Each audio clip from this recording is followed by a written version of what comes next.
Good evening. We'd like to call this meeting to order. This is the regularly scheduled meeting of the City of Kingman City Council held at 5 p.m. on Tuesday, September 17th, 2024.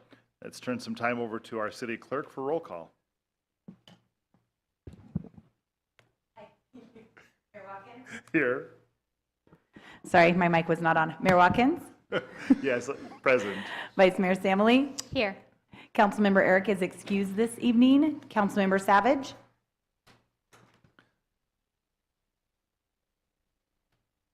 Councilmember Savage, can you hear me?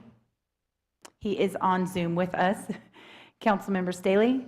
Present. Councilmember Walker? Here. Councilmember Ward? Here. We have a quorum. Thank you. I would like those who would like to participate with us in our invocation, which will be given by Pastor Dennis Cronkite of the College Park Baptist Church. I would invite those of you who would like to once again to stand. Then afterwards, we will have the Pledge of Allegiance, and Councilor Walker will lead us in that. All right, let's seek the Lord for a moment, shall we? Our Heavenly Father, we are grateful tonight to be under your authority. Whether we acknowledge it or not, Father, we recognize that every breath we draw is because of you. And Father, we thank you that you have said that if anyone lacks wisdom, that he should ask of God, who gives to all liberally and doesn't scold or upbraid us for it. So, Father, tonight we would ask for that very thing, wisdom tonight, for this body, this council. We thank you for those who are willing to serve, for our mayor and the several others. And we do ask for wisdom for them and pray, God, that they would be earnest seekers of that from you, that you might give them that which is needed for our city and all of the various things that the city confronts by way of issues and challenges and decisions. And so we thank you that we can seek you for that. We would tonight, would ask for your favor upon those who would speak in this meeting, that it might be superintended ultimately by you. And we would ask your favor upon it and our fair city and the things that decided tonight that would affect us in the future. We ask all these things in the great name of Jesus, our Savior. Amen. Amen. Amen. Please join me in the Pledge of Allegiance. I Pledge allegiance to the flag of the United States of America and to the republic for which it stands, one nation, under God, indivisible, with liberty and justice for all.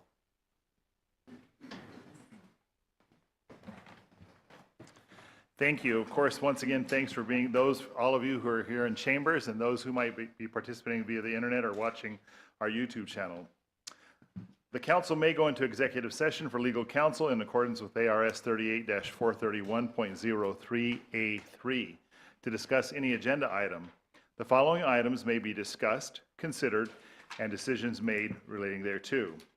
Item number 1, appointments. 1A, Transit Advisory Commission appointment. The Transit Advisory Commission currently has 2 vacancies with terms ending December 31st, 2028. One application from William Pottenberg has been received. The applicant resides in the greater Kingman area, and the commission allows for 2 non-residents with special knowledge, skills, or expertise to serve on the commission. At this time, there are no non-residents currently on the commission.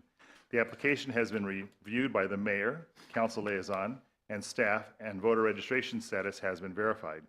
Upon review, the team recommends council appoint William Pottenberg to a full first term on the Transit Advisory Commission with an end date of December 31st, 2028.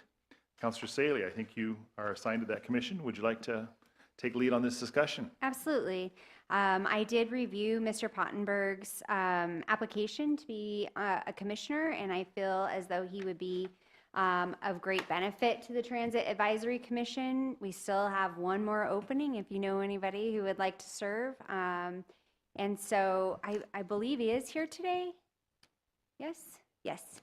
And you probably want to hear him speak, and then I'll make the motion. Great, thank you. Mr. Pottenberg, would you like to address council and say anything?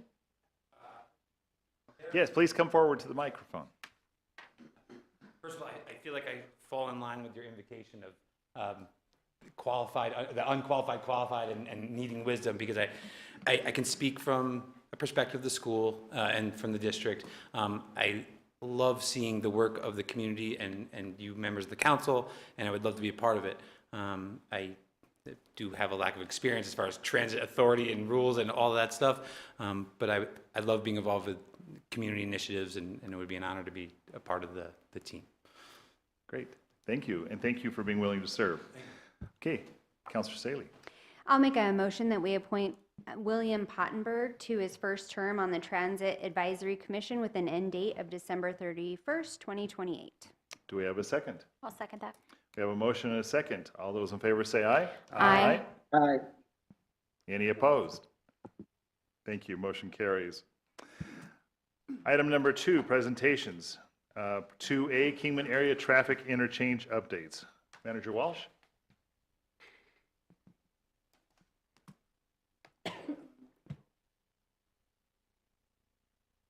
Thank you, Mayor. Council, we have Anthony Brozich with ADOT. He's the ADOT District Engineer for the Northwest District. He's here to provide an update on mainly on the West Kingman TI, but he's happy to answer any questions that we might have on any of our interchanges. So with that, I'll turn the time over to him. Welcome, Anthony. Good to see you again. Thank you, Mayor, council members. Likewise, thank you, Tim.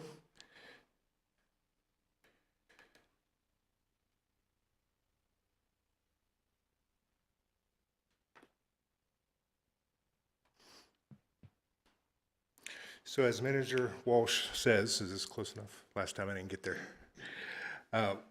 Happy to be here to present progress on the West Kingman TI project and any other questions you may have. Wanted to start off with what you're seeing on 93 north of town. We're doing a lot of rock clearing on the west side of 93. This is a clip from the 3D virtual that we have on our website. It shows pretty clear where that rock cut is happening on that side. That rock is then being hauled down to I-40 for the widening, down by the golf course if you haven't seen that yet. Here's some pictures, tried to get a better view elevation, showing some of that effort. So we will have some pretty vertical faces. The rock itself is pretty fractured, so we can use mechanical means to remove most of it, but there may be some blasting still in the future. Also, we're doing grading. Again, in the top right of this graph, you see 93 coming north, and it will go underneath the new flyovers. So we have 2 bridges, one for Beale Street at that point, and also one for Fort Beale. Grading for those bridges is being done right now, and it's a rock culvert of a sorts bridge, so what you would see for drainage, but just a larger scale. Some pictures of that, not showing a whole bunch, but it does show you the native land that we are grading to get this in. I did want to put in the picture, the pole on the bottom picture on the left.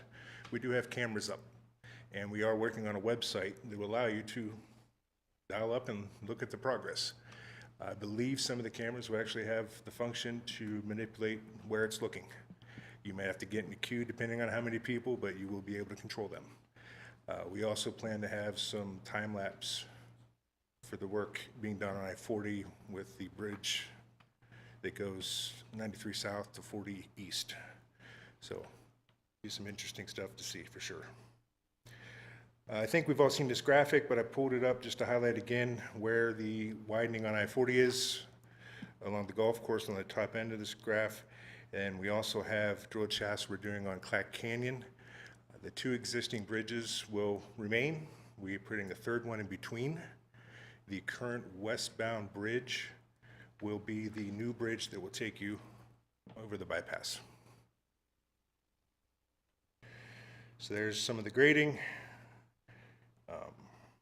There's some drilled shafts and the bridge in between down at Clack Canyon.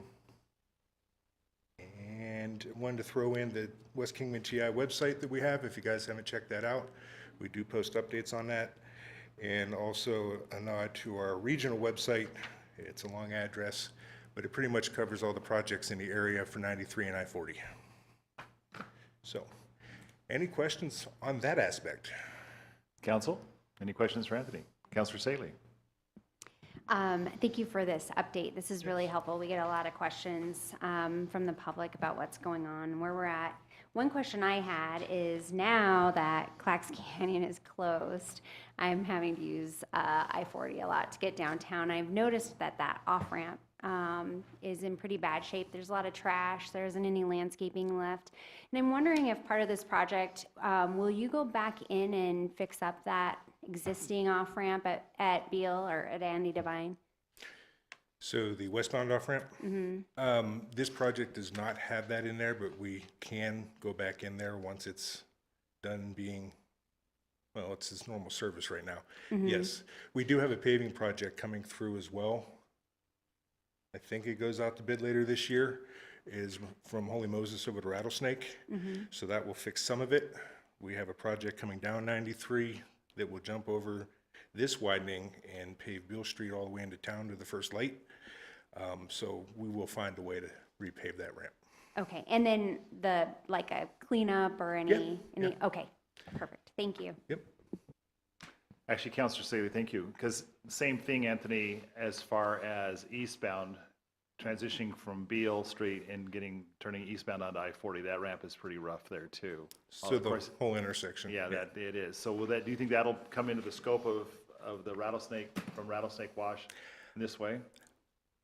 I don't know if that ramp is in there, but if it's not, our maintenance forces will certainly get out there. Okay. Well, I know you're the one to ask to start with, so Yes. we appreciate it. Any other questions for Anthony? Okay, thank you. Appreciate you being here tonight. Absolutely. Item number 3, call to the public, comments from the public. Those wishing to address the council should fill out request forms in advance. Comments from the public will be restricted to items not on the agenda, with the exception of those on the consent agenda. There will be no comments allowed that advertise for a particular person or group. Comments should be limited to no longer than 3 minutes. The council may not respond to speakers during the call to the public. The council may direct the city manager to study the matter or request that the matter be placed on a future agenda. Clerk Meredith? Mayor, we don't have anybody that's signed up to address you during call to the public this evening. Okay, great, thank you. Item number 4, consent agenda. All matters listed here are considered to be routine by the city council and will be enacted by one motion. There will be no separate discussion of these items. If discussion is desired, that item will be removed from the consent agenda and will be considered separately. Council, is there anything that we need to pull from or discuss on our consent agenda? Mayor, I'd like to Vice pull Mayor. F and H, please. I'm sorry, which item? F. F, F item and H. F and H? Okay. Anything else, council? Can we have a motion then approving our consent agenda, items A through E and G? So moved. Do we have a second? I'll second. We have a motion and a second. All those in favor say aye. Aye. Any opposed? That motion carries. Okay, Vice Mayor, item number F on our consent agenda. Yes, I pulled this just Oh, because, I'm sorry. Carl, I need to read that, right? I think it's just, she's just abstaining from those 2 items, so I think you can just yes, I have a conflict of interest, just so. as a conflict, so I Yes. don't think we really need, because it's not a discussion, she's just not voting. Okay, So you can just, okay. Okay, since you need to abstain, then I will make a motion then that we approve items F and H on our consent agenda. I'll second that. Great, we have a motion and a second. All those in favor say aye. Aye. Any opposed? Great, thank you. Motion carries. Item number 5, old business, 5A, selection of national community survey proposal. At the September 3rd City Council meeting, council directed staff to bring back for consideration the National Community Survey's pricing packages and features for the city's 2024 citizen survey.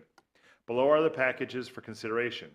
All packages include an $1,800 add-on for a set of custom questions, half page, which is about 2 to 3 questions. Pricing package 1, $18,800. This package includes the mailing of a postcard invitation and the mailing of a paper survey packet to 3,000 households. The survey packet provides an individualized link to access the survey. Pricing Package 2, $24,800. This package includes the mailing of a postcard invitation and the mailing of a paper survey packet to 5,000 households. The survey packet provides an individualized link to access the survey. Pricing Package number 3, $27,300. This package includes the mailing of a postcard invitation and the mailing of a paper survey packet to 6,000 households. The survey packet provides an individualized link to access the survey. There is also a pricing package that includes the mailing of 2 postcard invitations to 3,800, 5,800, or 6,800 households, depending on the package. But this package does not include the mailing of a paper survey. Instead, the survey must be taken via individualized links provided on the postcard invitations. While the household outreach is larger for this package, city staff does not recommend it due to the city's existing demographics. This is an approved purchase in the fiscal year 2024-25 adopted budget and 5-year capital improvement plan. Depending on the pricing package selected, there will be anywhere from a $17,000 to $27,300 fiscal impact to the general fund. Staff recommends council consider and select one of the pricing packages available. If custom questions are desired, staff recommends council also provide direction on the custom question to draft for the survey. Manager Walsh. Somebody get the mayor a drink. Thank you for reading that. Sorry for the length of it, but we wanted to make sure that we had all the information there for council to make a decision. This was, as was mentioned, was at our last meeting. Council was interested in the pricing for being able to get more surveys out there. So these 3 options provide the various levels, whether it be 3,000 with the first, 5,000 with the next, or 6,000 with the last. And those pricing packages do include the 2 to 3 additional questions depending on the length of those questions. They give us another half page on that. So be happy to answer any questions, and if I can, I've got Deputy City Manager here that can help me with that as well. So Great. Thank you, Manager Walsh. Okay, council, what is our Mayor? temperature desire? Mayor, I have a question. Yes, Councilor Savage. Hopefully Tim can answer this. On the last survey that we did, will you explain to our citizens how many mailers actually went out and how many were returned on a percentage basis?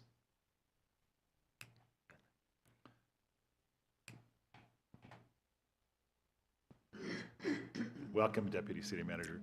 Thank you very much, Mayor, Vice Mayor, Council. Thank you so much for your question, Councilman Savage. So the number that were sent out last year, I want to say were 2,800. The amount that we received back were about just under 500.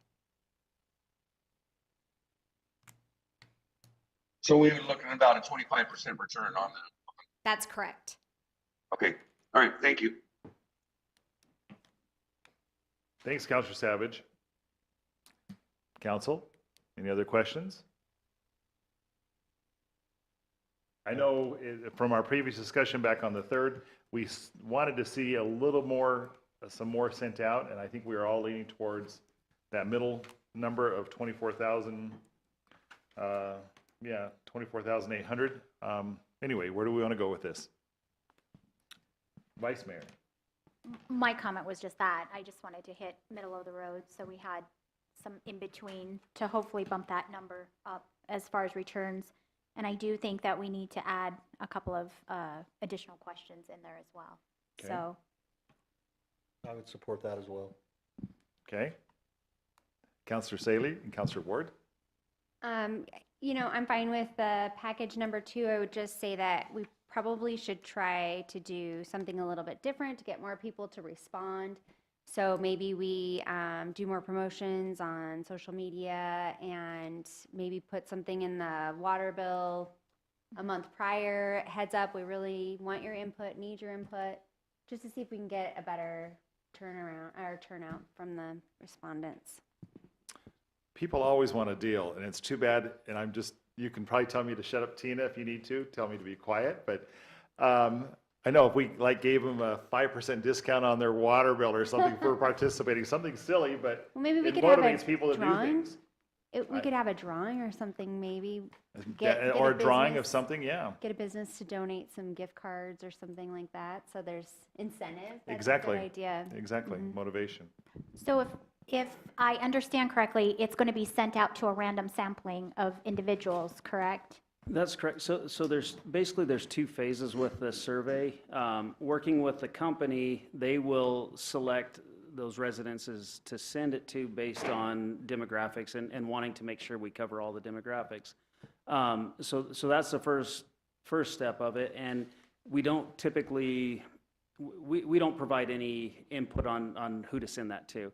The second phase, though, and that's based on statistics and all of those good things, so that as they go through and look at the numbers, they can then extrapolate them and give us a good sample. In addition to that, we can, and have in the past, put it out there to the public following that survey to try and get as many responses as we can. So we will follow up with that and can definitely look at incentives in order to get those responses. Those additional responses, though, they don't put those in the report we get back, right? That's correct. So And I what's the believe, benefit of asking for more people to participate if we don't actually see them in the report? and I'll probably lean on Tina on this one as far as how that's reported later on, but the official report will just be from those that the company sends it out to. I believe in the past, we have reported to council, this is what the report has given, and then this is what we got from additional surveys. And while she's making her way up here, we still can encourage people to participate, and we still could randomly pick someone from those that responded to do, I mean, if you get the link and you respond, then you could be put into some kind of random, drawing, because we still want to participate those that are going to get the link to participate. And if we do, a lot of promotion and we offer those that do receive the link, if they do participate, they'll be put into a drawing of some sort or something like that. I think that would be incentive. So Agreed. I think the question is whether or not we know who those people are. Do you know offhand if we get a results from the company who they send it to? Mayor, Vice Mayor, and Council. So they don't send the list to us. We do get returned mail, so we know those who don't receive the surveys. It hasn't been a question that we've asked those, so certainly we could ask that question if they would be willing to share that information. Okay. Well, if we're going to send out, if we do decide to send out to 5,000 households, could you check with the company and see if like person number 1,500 or, you know what I'm saying? So it would still be random and we wouldn't know who that individual was, but we could do it by number. Absolutely. Okay. And then another question. I know what, this is just for City of Kingman residents, those households. And we have what, close to 10,000 households in our city right now? I'm remembering off of the trash numbers, because that same customer is water too. Yeah, I want to say it's probably closer to 14,000. Really? Okay. Households. So we're getting a good sampling. We're getting more than a third. Okay. Thank you. Any other discussion, council? Councilor Ward? I would go along with Middlewood. Okay. Yeah, I don't. Okay. And Councilor Savage? Anything more to say on this? Hang on. I don't want to say I'm concerned, but the middle option would probably give us more of a sampling. 25% on the 3,000 or whatever it was that went out, to me, wasn't sufficient enough to get a good sampling. So I'm good for the second proposal. Okay. Sounds like we're all fairly thinking about the same lines. So can we have a motion then? Well, I guess this is twofold. We also wanted to give direction to extra questions, correct?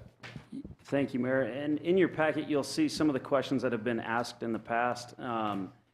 Some involve, Rancho Santa Fe Parkway. Some involve, a number of different items. So If there are any specific questions that council would like to ask, we'd be happy to include those. Otherwise, we can work on getting those questions put together as well. Okay. What are we thinking? Because I know this needs to be turned in quickly. I don't have any specific questions. Vice Mayor, I know you brought it up. Are there a couple of different questions that you might want to have on there? Well, I do like, I think it was 15. I think 15 was one. Please rate how important, if at all, you think each of the following strategic planning areas are to the overall quality of life. I think that we need to understand what our citizens deem as quality of life and where that's going. And then I'd also, this isn't going to be a favorable question, but I want to know, I'd like to know if we could put a question in there about infrastructure and how the city should pay for infrastructure, street preservation, things like that. Should there be a property tax? Should there be, I know it's not going to be a popular one, but I mean, we can come up with a few different suggestions on how to, but I think it would give council some good direction to go off of, because we do know that infrastructure is, like number 2 next to public safety as far as one of our concerns and expenses as a city. So I'd be interested to know that. Well, and questions 15 and 16 deal with what you talked about. A property tax on one of them and a sales tax on the other was one, which sales tax would be a funding source. So good questions. So maybe to include those in that? Yeah. So, okay. I'm sorry. Yes, Councilor I Saley, didn't no. have a question, but we might want to add something about the rec center and supporting a rec center and Parks. yeah. And I know there are some questions about parks, but specifically, if we're going to start having serious conversations about the event center, rec center, let's get some feedback on the survey. I agree. And that will also could be included in the quality of life, Yeah. trying to rank what does quality of life mean to our citizens.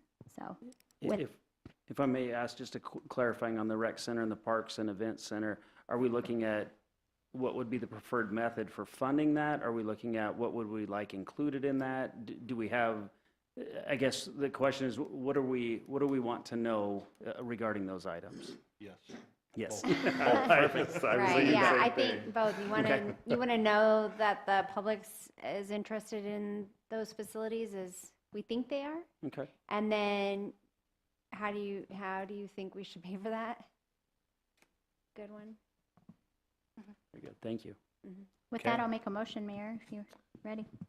Yes, Vice Mayor, would you like to make that motion? I will. I'll make a motion that we accept pricing package number 2 for $24,800, including a mailing of postcards of 5,000 households with the questions as given direction to staff.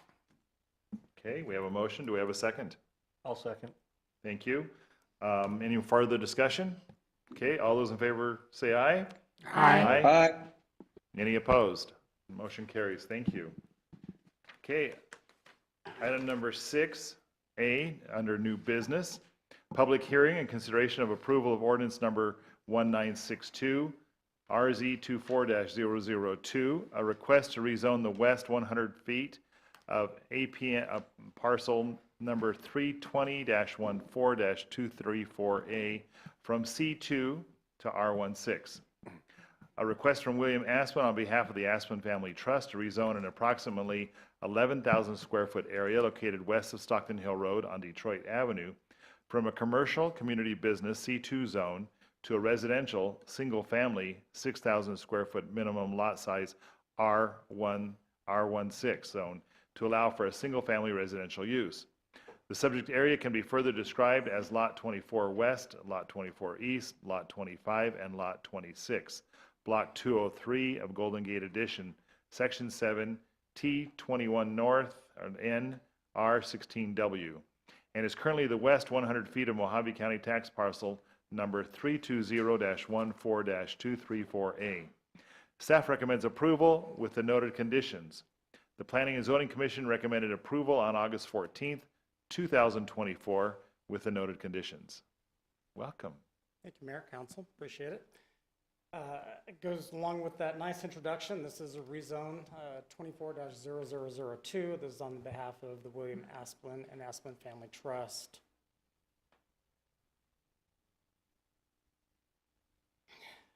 So this particular action, they are requesting to change the zone of approximately 1,100 square feet from commercial community business C2 to residential single family with a minimum lot area of 6,000 square feet.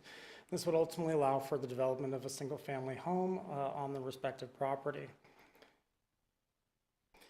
As shown on this particular slide, this is property that is bound by Detroit to the north. It's got an existing single-family home to the west of it, and it's vacant commercial to the east, and again, single-family to the south. The area of question is highlighted in yellow. It is proposed to be R1-96.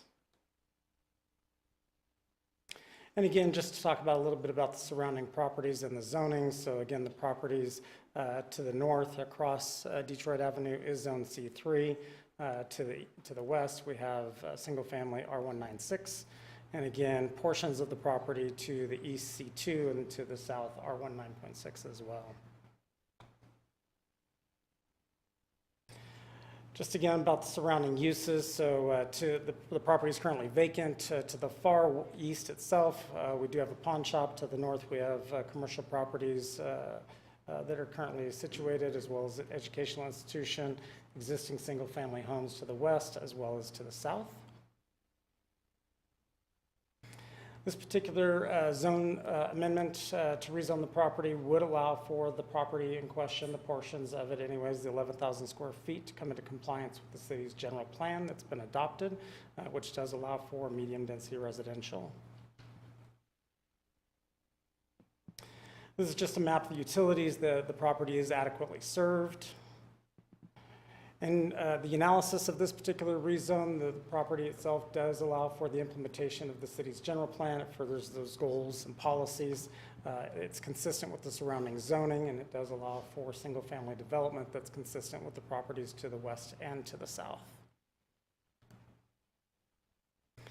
Based on that, staff is recommending that the council adopt the Planning Commission's recommendation, approve the rezone this evening, thereby rezoning the properties to R19-6. And with that, that concludes my presentation. I'm available for any questions. Any questions for Jason? Okay, no further discussion on it. Okay, we need to have a public hearing on this. Thank you, Jason. We'd like to open a public hearing on this for any public comment or concerns or questions. Are there any from anybody here in chambers? Okay, seeing none, we will close this public hearing. Council, can we have a motion then approving this rezone? I will make that motion to. I'll second. We are fast tonight. We have a motion and a second for item 6A on our new business. All those in favor say aye. Aye. Aye. Any opposed? Thank you. Motion carries. 6B, resolution number 5521, request for extinguishment of a water line easement, case AB 24-001. A request from David P. Tribbett on behalf of the Tribbett Family Trust to extinguish, abandon a waterline easement dedicated to the city of Kingman by Mojave County through docket 46, page 297 and 298. The easement to be extinguished, a 50 feet wide and approximately 615 feet in length, or 30,750 square feet, and bisects the property located at 1929 Morrow Avenue, APN 320-05-010E. Staff recommends adoption of resolution number 5521 as amended and approve the extinguishment of an existing easement for the former Hackberry water line. Jason? Thank you, Mayor, Council, appreciate it. Back before you this evening, so this is no unknown property to us. We've looked at it a couple times already when it came before us with respect to the abandonment of the water line, thinking that it was right of way. So we saw this back in August, we saw it back in September, and it's back before this evening as the property was identified as being an actual easement. Therefore, the conditions that were imposed by the Planning Commission at the time called for the fair value to be assessed on the property and ultimately the applicant to pay for the right-of-way. So it was the fact that it's an easement, it's not held in fee title. So we're back before you this evening just actually asking for the easement to be extinguished. This would allow for the property owner to have full control of his property without being encumbered by the easement that bisects it today. I do have a presentation that I can provide for you if you'd like to see it again, but happy to answer any questions. I think we are probably good. Council, any other further questions for Jason? No. I think we're pretty familiar with this. Yes, thank you, Councilor Ward. I think we are. Okay, thank you, Jason. Thank you. Can we have a motion then approving item 6B, resolution number 5521, request for extinguishment of a water line easement, case AB 24-0001? I'll make that motion. Thank you. Do we I'll have a second. second? We have a motion and a second. All those in favor say aye. Aye. Aye. Any opposed? Thank you. Motion carries.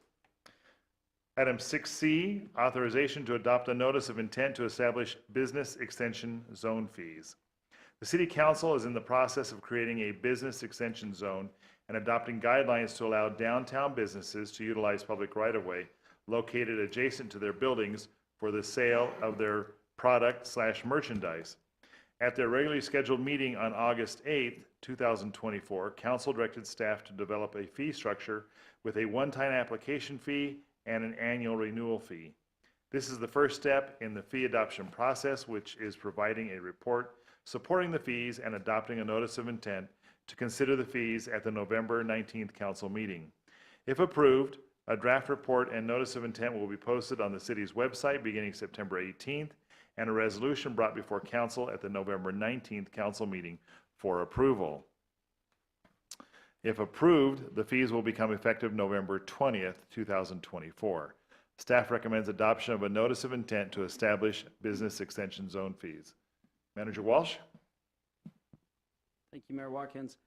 This item, as was mentioned, was before council previously. We looked at the draft guidelines. Council approved the draft guidelines. This item here is to establish fees. The fees that are being recommended are the fees that were discussed. Ultimately, it's a $100 application fee and then a $200 annual fee. And this is for the downtown streetscape, basically being able to use the sidewalk to extend their patios and have that for business use.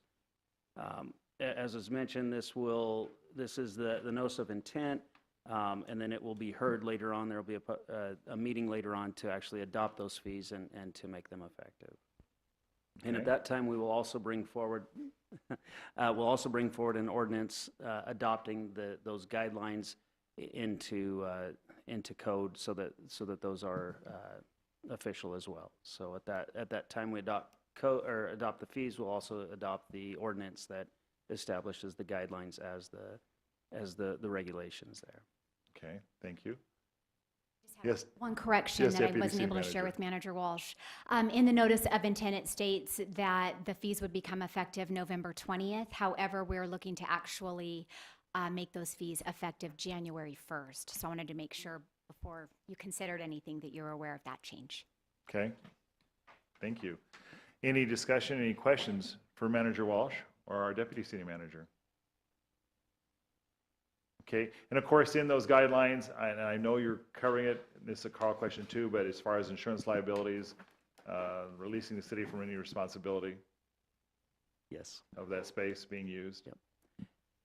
Okay, And the intent, just as far as process goes, as Tina had mentioned, we're looking to make this effective January 1st. We'll give the businesses ample notice to know that any existing encroachment permits that have been issued would then expire December 31st. They would need to come in January 1st to get a new, basically to go through this process. okay. Any further discussion on this item? Okay, thank you, council. Can we have a motion then approving item 6C, authorization to adopt a notice of intent to establish business extension zone fees? And of course, most importantly for our businesses, with the fees becoming effective January 1st, 2025. I'll make that motion. I'll second. We have a motion and a second. All those in favor say aye. Aye. Any opposed? Motion carries. Thank you. Item 6D, amended discussion and possible action on Rancho Santa Fe traffic interchange project overage. Updated attachment. The bid opening for the Rancho Santa Fe interchange occurred on Friday, September 6, 2024. The apparent low bidder was Police Construction with the winning bid of $43,950,205. After adding construction engineering cost, project contingency, ICAP, and other fees, the total amount due from the city is $53,388,460. This is $5,105,687 over the amount already paid. Staff recommends utilizing pavement preservation funds to cover the difference. Manager Walsh again. Thank you, Mayor. As was mentioned, September 6th, we had the bids come in. Unfortunately, they came in a little bit higher than what we had hoped. There's a shortfall of 5.1 million. Staff, we've gone through and looked at possible options for covering that shortfall. A memo was provided in the packet. Just to give a brief overview of the items that we looked at as possible sources, I guess, initially a reminder of council has elected to, in order to cover first responder pay issues that we had, and in order to address the streets, council elected to bring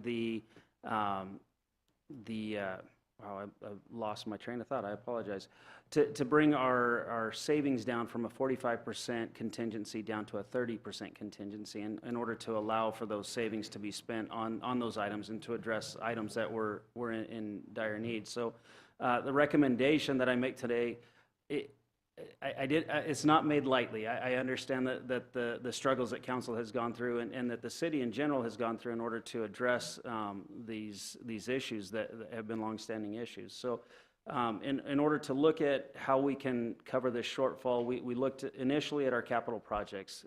This year we have a number of capital projects, but we focus mainly on the big ticket items. The big ticket items we have for this year is Sunbelt Park at $4.2 million. We looked at future right turn lanes on Stockton Hill Road that's budgeted for $2.1 million over this year and next. And then we looked at, we've got 3 fire station remodels combined right around $3 million. They're about $1 million each.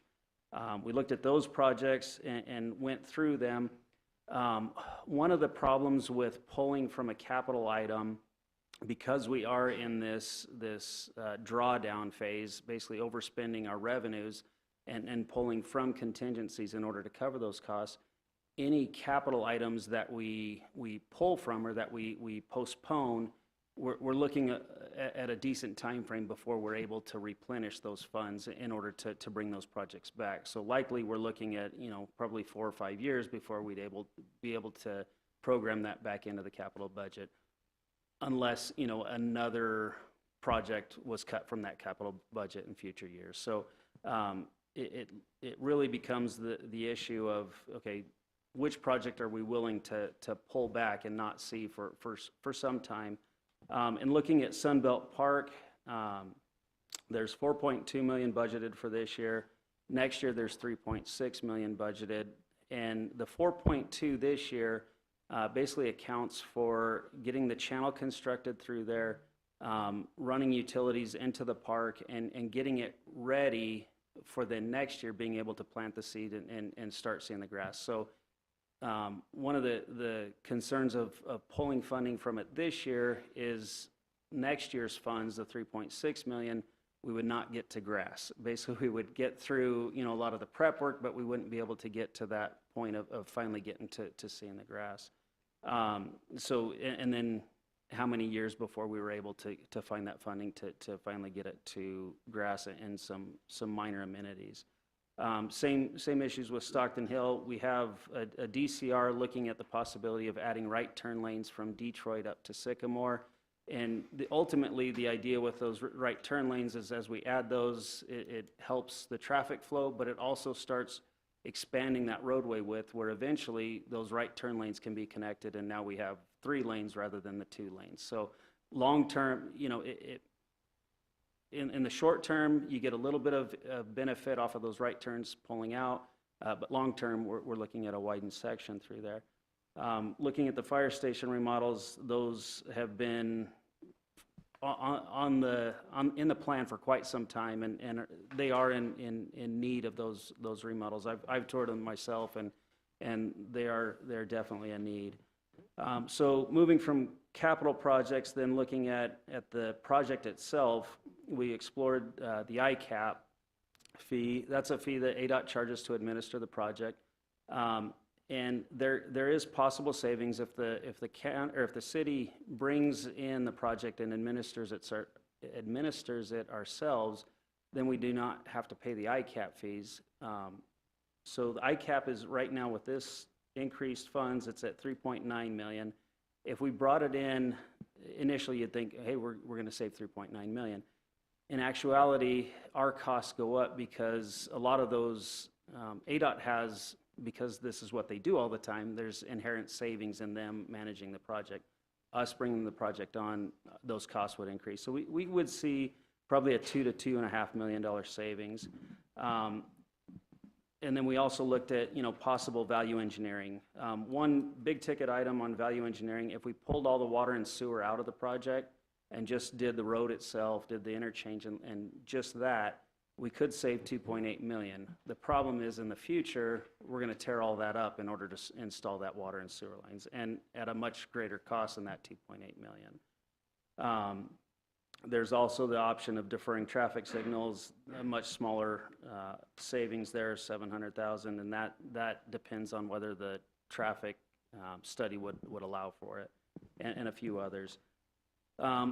One issue with value engineering and ICAP is they would require either an amendment with our IGA with ADOT on running the project, so we're looking at least probably a 2 to 3 month delay if we try and bring the project in-house and remove the ICAP fees. On value engineering, we're probably looking at a 6 to 9 month delay to have our engineer go in and revise those plans, and then we'd have to go back through a rebid process. So then that brings us to the pavement preservation option. Pavement preservation we have basically a 7-year program that I know council and staff have worked very hard to come up with that program. And it's a 7-year program, and what it looked at doing over those 7 years was to address our collectors and arterials, address those pavement maintenance needs. But then it also went through each of the residential streets throughout the city. So we had 6 different residential districts, and it goes through and addresses those. In sitting down with Public Works and Finance, we looked at this option, and what we were able to find is by pulling out from this year, basically we don't, first I guess I need to give credit to Public Works. Last year, they jumped on this project. They really got ahead of the ball, and the program initially had one district each year. So last year would have been District 1, this year would have been District 2, and on. Last year, they actually crack sealed 3 different districts and chip sealed 1. So they jumped out ahead of it and got us ahead of schedule. So based on what they've been able to accomplish already, we're looking at basically completing all the residential districts in I believe it was year 4, whereas previously it would have been about year 6 that they would have completed all the residential districts. So need to applaud them on that. But with that, in looking at the program, if we are able to this year basically delay the arterial and collector, pull that portion out of the program for this year and basically delay the arterial and collectors by a year, we won't touch be careful how I say that. We will continue with the residential district. We won't change that program at all. Those will continue to be completed. All of the residential streets will be completed by year 4, both a crack and a chip seal. And really what we're doing is we're pushing out arterial and collectors a year. In looking at it, pavement, as long as you stay on top of it, it reacts better, the maintenance is cheaper, and you're able to stay on top of it. What we found is running this program, by delaying it that year, as we get towards the end of the program, it will decrease the condition of some of those roads. And that condition, what we were able to find will cost us an additional $440,000. So that's out towards the end of the program. And it is, $440,000 is a lot of money, but when you look at the total cost of the project of $54 million, you're talking less than 1% of the overall cost, an increase of less than 1% for that total program cost. So a lot of numbers, a lot of different options there. Looking at the city as a whole, what council has tried to accomplish with all of this, my recommendation is that we pull it out of the pavement preservation. I believe that will be the least impact to the city. That will keep our capital projects moving forward. It'll keep pavement preservation moving forward. Basically, it gives us a year delay with the collectors and arterials, which it'll end up costing us about $500,000 towards the end of the program. But other than that, I don't think that our residents will feel the change there. So with that, I'd be happy to answer any questions, and I've got backup here to help with the ones I can. Thank you, Manager Walsh. Any questions for Tim? I know we all hate to see this, like we're going backwards. Question, Tim, I do have, we are in year number 2 of our program, correct? That is correct. Okay. Vice Mayor? I do have some questions I would like to ask and some confirmation just based off of the questions that I have. So I believe, Anthony, you're the one.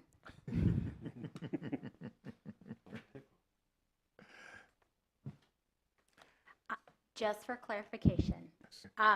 So I recall, and correct me if I'm incorrect, we were going back and forth about that ICAP fee, and there was a potential for that ICAP to be reduced post-bid on the project. Am I correct? Correct.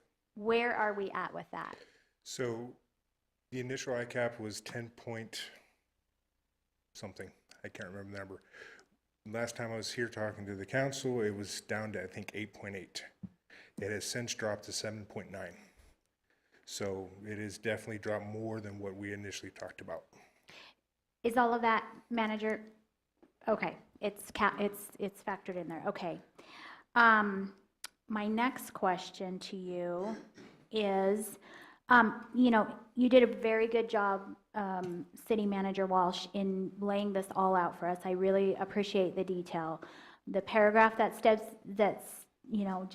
glares out at me is any redesign options, not including self-administration, would require a cancellation of bids, updated plans, rebid. So I would like to know, Anthony, in your opinion, the delay that we could have if we choose not to go with the recommendation of moving this forward and pulling from the pavement preservation funds, in your opinion, what would the increase to the project cost be typically for like an 8-month delay?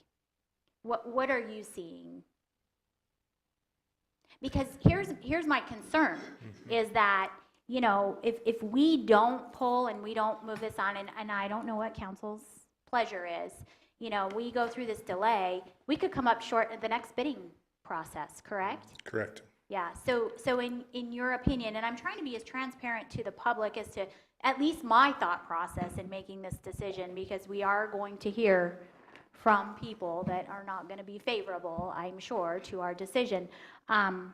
So I would like to know from you, what in your experience, what would you? So a couple answers I'd like to provide.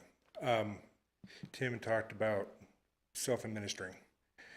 The process to bring on a consulting firm takes several months.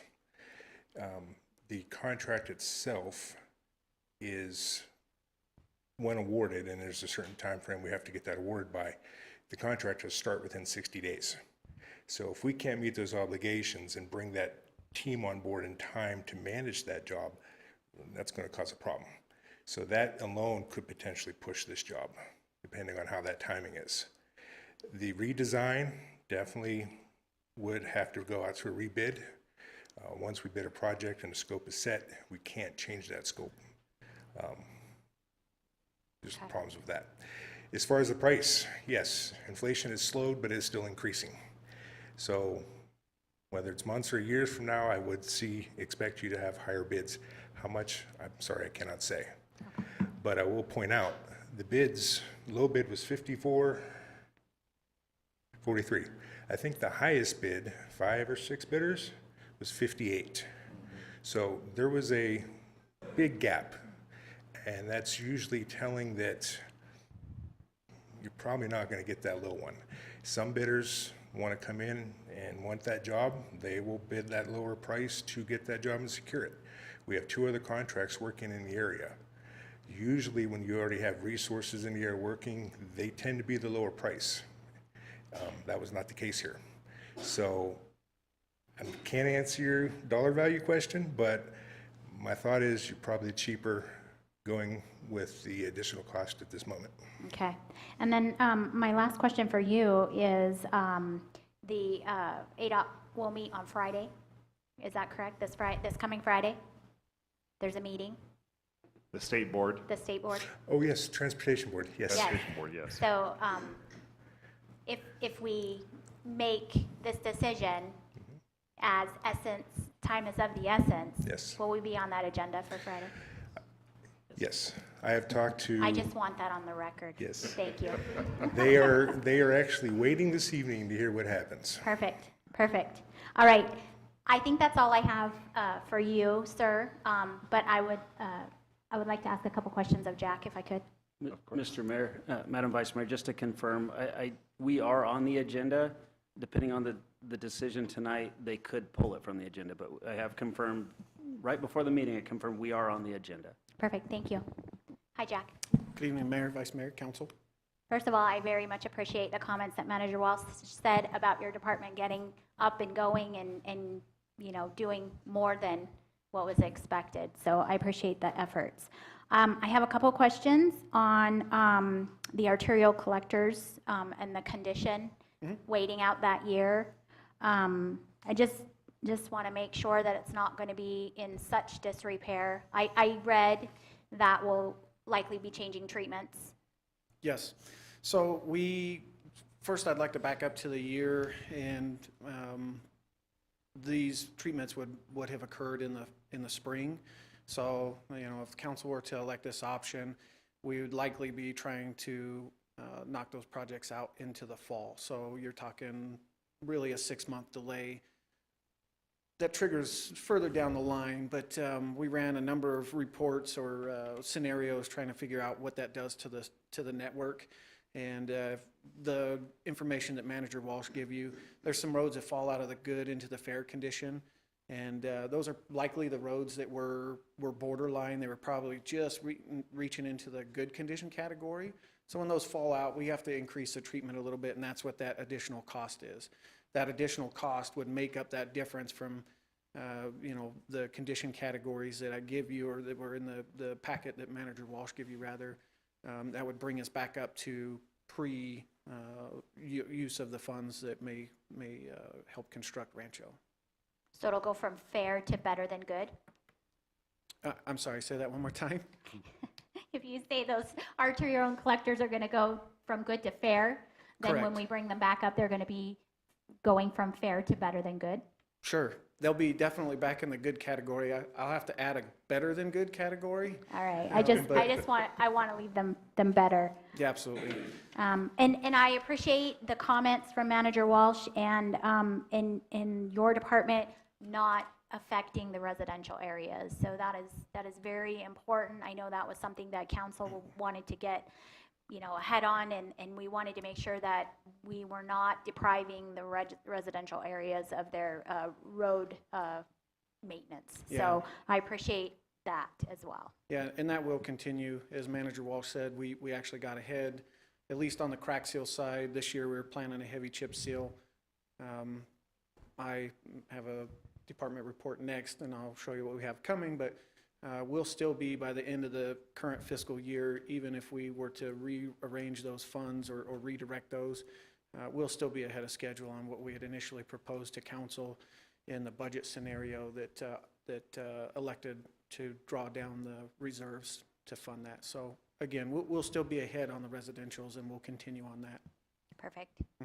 So with that, I mean, that's why I'm going to make my decision in support of the taking from the pavement preservation. Timeline delays, increased costs, the fact that we're not affecting the pavement preservation too heavily. I would support the recommendation from Manager Walsh. Okay, thank you, Vice Mayor. Jack, you'd mentioned, so just timeline-wise or Manager Walsh, this is going to push our arterial preservation off another 4.5, 5 years? No, Or we're just going to push it back 6 months? About 'Cause 6 months. For the treatments that were planned this fiscal year, those would have occurred, April, May, June time period into the spring. So we'll just shift those projects into spring. Toward the end of that 7-year cycle, that's where we've got to make up that difference, which was the $400,000 that Manager Walsh mentioned. I appreciate the clarification. Okay, any other questions for Manager Walsh or for Jack? Yes, Councilor Ward. So, just to be clear, it's not going to affect the residential timeline, money-wise, either? No, we'll, if things continue the way they are, even with redirecting the funds, we'll still beat the initial schedule for residentials that we had proposed to council. Initial being the one we per did year. in '23? Or the Correct. one that we had set to go with this year? The one in '23 that was one district per year for that cycle. Okay, so you're moving from 2 back to 1? Correct, for this year. Okay. Okay, any other questions? Thank you, Jack.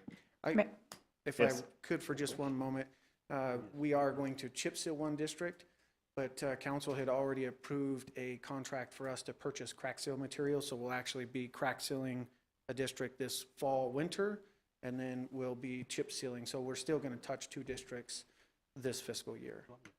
Just only one of those will be crack sealed, whereas before we were talking about chip sealing 2.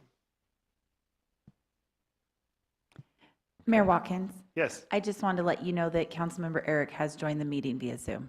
Oh, thank you. Appreciate it. Welcome, Jengus. Okay, I think, council, no other questions for Jack or Manager Walsh? Okay, thank you. Thank you, No guys. questions, but I just have a Yes. statement that originally I was against pulling out of the road preservation, but I think it makes more sense. I mean, we cannot go out to redesign, in my opinion. Pulling from the fire station remodels is not an option. I would also back what Manager Walsh has brought us to go ahead and pull it out of there. Okay, I am in agreement with you. I think whatever we need to do to expedite this project because of the future growth of what's going to happen here in Kingman. Okay. I don't want to go along with it, but I have to. Understand. I mean, we got to have that exit. We went too far and we're too close to let it go. And I had read everything he sent me, and then I talked to Tim before the meeting. And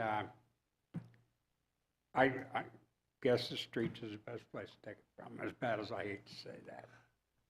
Because of the neglect that we've done over the years to the streets. And it just looks like we're going backwards. But we go backwards a lot farther if we don't get this exit. So I'll go along with it. Final comment, Councilor Staley? I totally agree. We're at the 1 yard line and we're so close. So we need to move forward. Okay, then can we have a motion directing staff to utilize, on item 6D, to utilize pavement preservation funds to cover the difference in our traffic interchange project overage? So moved. I'll second that. Okay, we have a motion and a second. Any further discussion? Okay, all those in favor say aye. Aye. Aye. Any opposed? Okay, motion carries. Thank you. Item number 7, department reports. 7A, street maintenance landing page and projects. Jack, good to see you again. Good evening, Mayor, Vice Mayor. Long time no see. Hey, look at that. We made it without any having to help today. So, quick pavement preservation update. Good timing, I guess. We can talk about the couple projects that we do have planned. We have some coming this fall. And then a big part of this, I wanted to come back, a couple meetings ago, we provided you guys the links to our landing page. And so I was hoping to get any feedback you guys might have, and so we can go back and start making some of those changes and get closer to bringing that thing live. So to start with, this is for Q1 of fiscal year '25. And so our crews have actually been out doing prep work, getting ready actually for the chip seal. I'll actually be coming back to you next council meeting with a portion of District 2, which is the pink in the top right of the map right here. So the crews have been out going in, fixing potholes and fixing shoulders and patching and getting that area ready. We actually did crack seal throughout the last winter. And so that one is, again, will be to you at the first meeting in October, and we will likely be, assuming that was approved, we will be starting that project mid-October. And that'll take us about 2 weeks to complete. And then we'll finish the remainder of that coming into the fall. Into the spring. That gives us some more time to prep and do some work in the next section, getting prepared for the chip seal. The yellow area, I'd mentioned earlier that you guys had approved a contract for crack seal rubber for us to go in and crack seal another district. That is District 4. District 3 is already complete. We did that last year. We'll complete District 4 this year. And again, that'll be in preparation for crack seal next year. We talk about water patches. I went through the patch list just before I came down here. We're showing about 120. That's trending down as the temperatures cool off. Typically, we see the leaks start to taper off as well. That's still a pretty significant number. The crews have been working through that. It did get delayed a little bit. That probably would have been lower, but one of our pieces of equipment was down and was in the shop for heavy repairs. That's actually supposed to be back to us tomorrow. So between that and the contractor we have working with us, that's going to help bring that number down. To date, from July 1st to actually yesterday, we have 225 water patches that have been completed in that time period. So still pretty significant number of patches, trying to bring that backlog down. I looked, the longest one out was roughly 2 months. So we still got a decent backlog we're trying to get ahead of, but they're attacking old ones first and trying to get those cleared out and not leave those longer than, well, we've already left them longer than we really want, but shorten that time period as much as we can.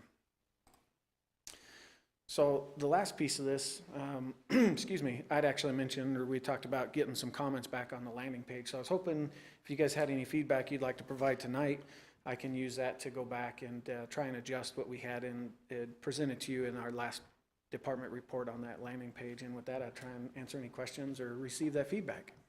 Thank you, Jack. Any questions for Mr. Plante on this? Councilor Ward? On the utility cuts, where the other companies are cutting into the street, do you track those at all? I don't know that engineering does. The water, sewer, typically water, you don't see much in sewer, but those are internal, but the other ones are done through permitting, and that'd honestly be a question for Mike Gorman. I'm not for sure is the answer, I guess. Okay. Okay, thank you. Yes, Vice Mayor? I was going to ask that very question for quality control. That's, yeah, so I don't know, maybe Mike is the one to ask, because the utility patches that I've seen, I just want to know, is it up to the standard of what the road was before as to how much, it can be? Because there are some utility patches out there that just look horrible. Yeah. I mean, the seams aren't great. It looks all clumpy. It's, I mean, I'm sure I'm not using the technical terms, but I would like to know quality control wise, and so that's where I was going to go with it. So when I hear Mike coming up, I was just going to say I wasn't sure if that was in reference to the patch app that we were going to have a dashboard for, but I do know Mike has inspectors out there, so they are seeing and tracking them, and I'll get out his way. Okay, thank you. As far as the utility cuts that Aloe's doing, we're doing our best to follow up on some of them that haven't been done correctly and try to fix the problems. Our inspectors are out there working with those guys pretty much every day. So we're doing our best to address some of the issues that you're talking about. So explain to me the process when they go and are going to patch a utility cut. Do we have someone from the city that's there on site as they're patching that? Is that something that we go out and look at post-patch? We just have a list? inspect all the utility patches. As they're being done or after? After or- they're done. Okay. So if our citizens have an issue with a patch, they can call and you guys will go out and look at it? Or? Absolutely. If somebody makes a call to the engineering office, we will have somebody go out there and take a look at it. And are you making a record of, because in my mind, I'm seeing you pull a permit, you get it, you do the work, they patch it, you go out, you inspect it, you sign off on it. Am I correct in that process? With Aloe, it's a little bit different. They've got these long-term permits that we renew once every 6 months or something like that. So we go and inspect the work after it's completed. But that's pretty much it.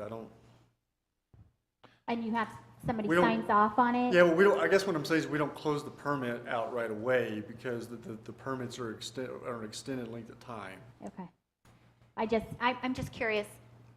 I just want to finish my thought. I'm just curious because there is a utility patch that I know of and it looks horrible. And so I can't imagine that somebody would come out and inspect that and say that that's acceptable. So if I know of some, I've also heard from residents that are, Okay. yeah, so I just want to know what is the process and if a citizen wants to call, if engineering will address that.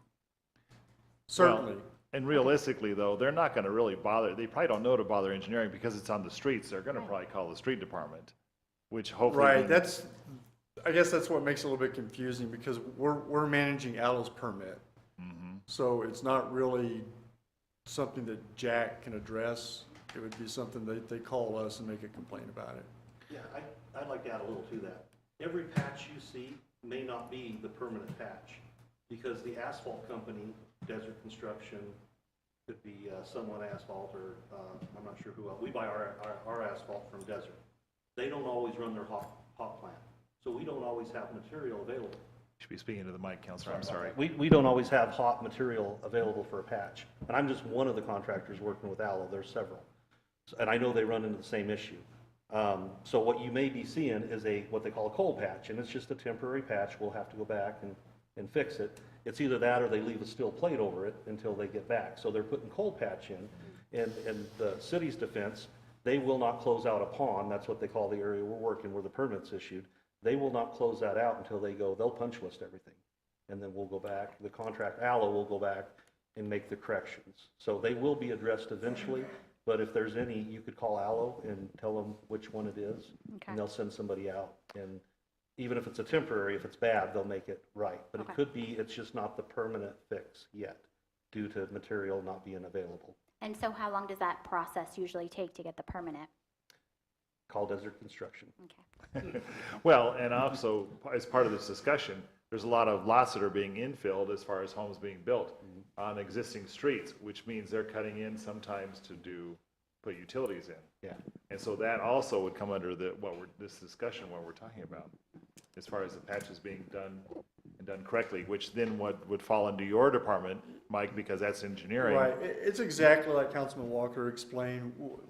They've got some temporary patches that are out there that they basically have told us they'll go back and fix before we close out their permit. That's the whole thing, is we have to sign off and close out their permit. Before we do that, they'll have to address all those temporary patches out there.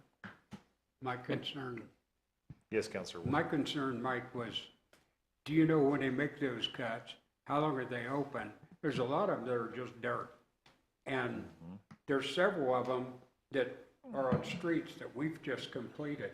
And like on Louise, there's one that they just made recently, and all the other square cuts that they made are completed.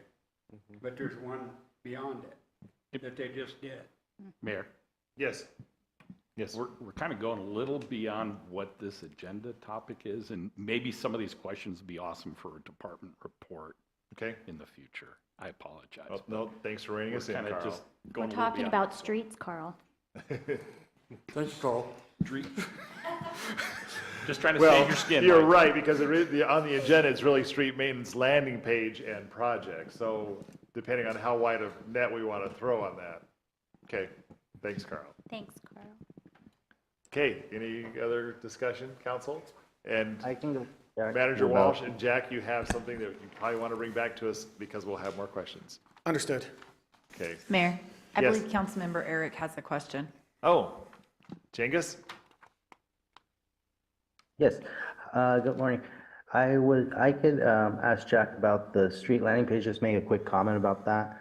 Hi, Jack. Hello, how are you? I know that this is still a draft version. I liked all the information, everything on the on the draft page. Most of my issues were UI and like user friendliness issues, but I did have one suggestion in terms of tracking usage. Is there a way that we could talk to IT and see if there's a way to put something in place so we know which buttons or paths get clicked on the most? That way we can kind of design our page around that. Yeah, so thanks for the question. I have talked to IT on other things, and they're able to track. I did not specifically ask that question in this instance, but I'm sure there's a way, and I can follow that up. And if so, then we can maybe bring those statistics back as part of our department reports. Okay. Besides that, I like everything on it. Just making it easier to read. It felt almost feels like information overload. Yeah, absolutely. Which- And some of the functionality that you're talking about, especially for the buttons and the links that take you to other places, since IT set me up with a test version, they can't make those work yet. Yeah, I Without figured. messing something up. I don't know exactly what that is. I don't live in that Totally. world, but I do know that part will get better, and some of the pictures and things we can do more with. But if you guys like the overall format, then we can start dressing that up. Thank you. Okay, thank you, Jack. Any further questions? I think we've asked enough questions from you tonight, Jack. Thank you. Have a good evening. Thank you. Appreciate that report. Item number 8, announcements by mayor, council members, and city manager. Manager Walsh. Thank you, Mayor. Nothing tonight. Thank you. Councilor Walker. Nothing tonight. Councilor Savage. Nothing to report tonight. Great, thank you. Councilor Ward. Nothing tonight. Councilor Staley. I do have an announcement. Last Friday, I tagged along with Annie and 3 members of our youth commission. We went to Florence. They were holding a youth leadership symposium, and there were high school students from mostly central and southern Arizona attending this one-day leadership event, and it was it was inspirational, and I'm really excited for our new youth commission. They're going to do a lot, and there's a lot of opportunities for them, and I'm biased, but the 3 that we went with are really great kids. They're gonna do a lot. So thanks, Annie, for letting me tag along, and it was wonderful. Thanks, Councilor Staley. Councilor Eric, do you have anything for us tonight? Nothing. Thank you. Vice Mayor? Nothing tonight, thanks.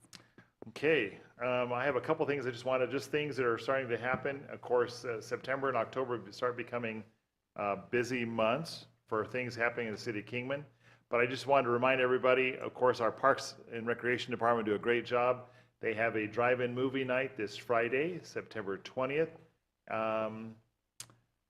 This is interesting. I'm going to go ahead and just read from this page. Drive-in movie nights have become popular, and those in attendance have raved about them. If you haven't been to one that the Parks and Recreation Department has hosted, now is your chance. You can sit in the comfort of your vehicle and enjoy time spent with family or friends. Movies will take place downtown at Southside Park in the lower parking lot near field number 2. Concessions will be available. Feature movie will be determined in the month prior to each showing via Facebook vote. The movie this Friday is going to be E.T. the Extraterrestrial, so it should be a great movie. Mike, I see you smiling back there. Thank you. Raffles, pre-movie music, and other event information will be part of the evening event. Of course, once again, that's Friday, September 20th. Arrivals can start at 5:30 p.m. and the featured movie will begin at dark. And just want to invite all of our residents to let them know about that. It's a great family event. Then on Saturday, the 28th, so will be the 54th Annual Annie Divine Day Parade, and downtown here on Beale Street. And we want to let everybody know about that. The parade will start at 10 a.m. and should end somewhere around 11. And just let everybody know about that. Another great event that's happening in our downtown. And we are very proud of our downtown and the work that has been done here. And we appreciate all those involved on multiple levels. So that's all I have tonight. Once again, I thank oh yes. Did you have I did. Oh, did you? That's all right. Nope, we're good. Thank you, Carl. Anyway, as always, I thank everybody for the service they provide to their fellow men. And that's all I have for tonight. Item number 9, council requests for future reports and updates. Hearing none and seeing none, we are adjourned. Have a good evening.